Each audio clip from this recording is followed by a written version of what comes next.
So I'm going to be making some salmon croquettes for a family member, and I wanted to share with you guys, if you want to have onions and peppers in your salmon croquettes, I should have a video on how to make them.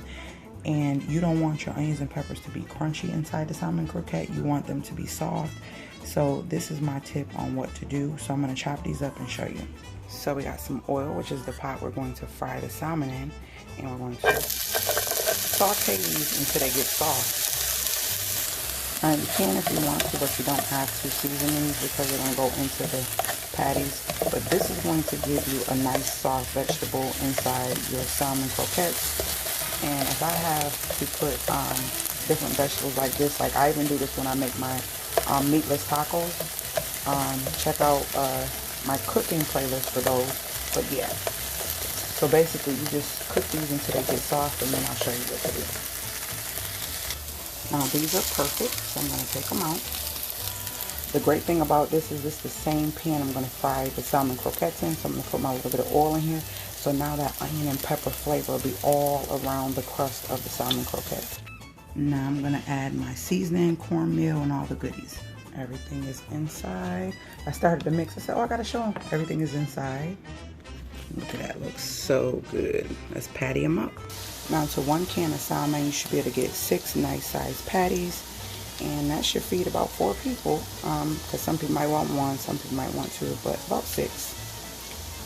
And if you want, you can make them a little smaller so everybody can get 2. So yeah, let me flip them. Now for those of you who, salmon can be a little pricey because a can is almost $3. What at Aldi's is about $2.50, but it can be like 3 and up a can at other places. So it's like just for the meat of the meal, you're gonna be paying about $3 to $6, which is still not bad. But I have a recipe on how to do this same thing with tuna, but this video was just for you to get your onions and peppers in there because some people don't like them crunchy, and if you want them nice and soft, this is the way to do it. So I hope you enjoyed this video, and make sure you check around my channel for other great videos on how to do things yourself. I have a lot of great cooking videos and a lot of great DIY videos and how to save a dime on this channel. I hope this was helpful once again, and if you have any questions or comments, leave them below in the comment section, and I will definitely get back, and I usually respond to every one of my messages. Alright, talk to you guys later, Gators. So what I'm pairing these croquettes with is some nice creamy grits, and these are going to be some sweet grits. We like sweet grits. I like cheese grits too, but I will prefer sweet grits. So that's what I'm pairing these with. If you want to see how to make some nice creamy sweet grits, please leave it in the description below. If you're a sweet grit eater, say something in the comments below, because I know people have this little fight with sweet or salty, but I love both, but I prefer sweet.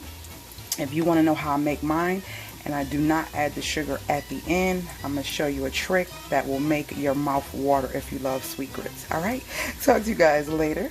These bad boys are about to come out. Later, Gators.